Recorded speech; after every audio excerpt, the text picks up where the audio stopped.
Answer सर्वांगीण मार्गदर्शन भाग 58 वैद्य दिलीप गाडगिल पुणे।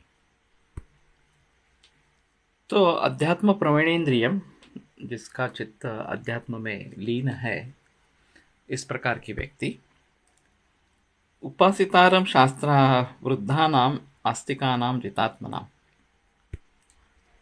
तो जो वृद्ध है, तो वृद्धत्व काफी बातों के बारे में हो सकता है। ज्ञान वृद्ध, वयो वृद्ध, तपो वृद्ध, इस प्रकार के शब्द प्रयोग होते रहते हैं। जो ज्ञान में हमसे ज़्यादा अच्छा है वो ज्ञान वृद्ध है, जो वय से हमसे ज्येष्ठ है वो वयोवृद्ध है, जो तपाचरण के जरिए हमसे श्रेष्ठ है वो तपोवृद्ध है, इस प्रकार के।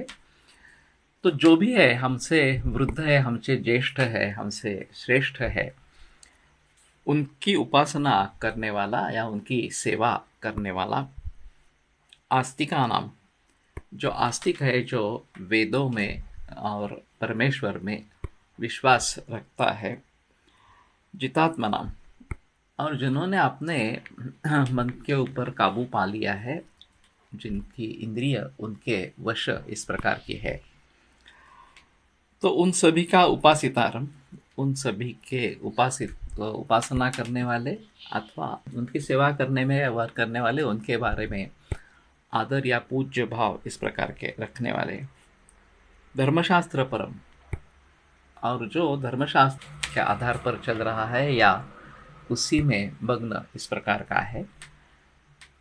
तो कहीं भी किसी भी अवस्था में हमारा धर्म नहीं छूटना है, अर्थ और काम जो है वो धर्म के अधीन इस प्रकार के ही होने हैं।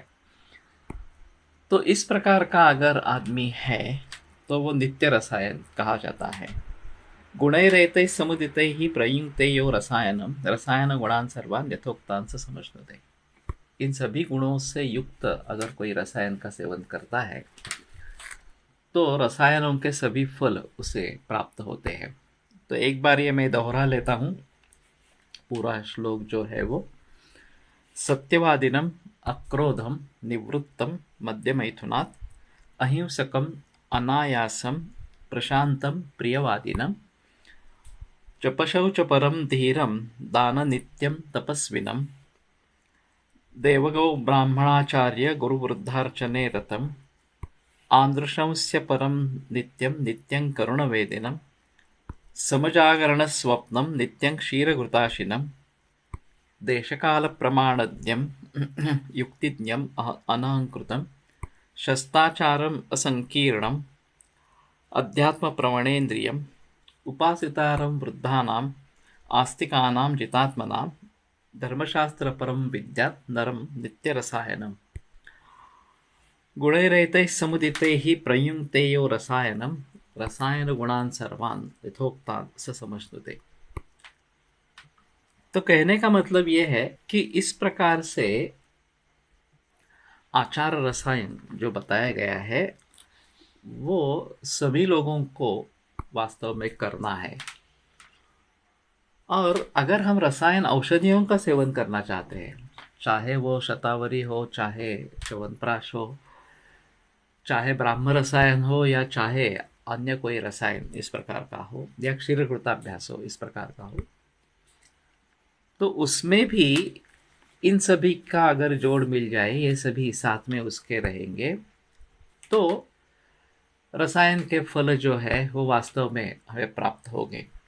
दूसरा मतलब ये भी होता है कि अगर ये साथ में नहीं है तो रसायन का फल उतना अच्छा नहीं मिलेगा।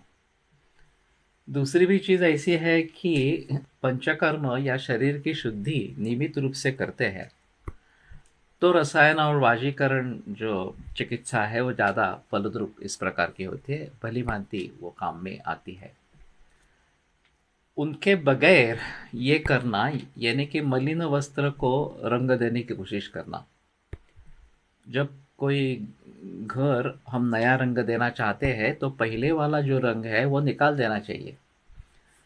उसी प्रकार जो दोष है शरीर में ज़्यादा बढ़े हुए हैं उनको पहले निकाल देना चाहिए और फिर धातु पोषण क्रम कैसे सुधरे और अच्छे धातु कैसे निर्माण हुए होंगे, इसके लिए प्रयास करने चाहिए।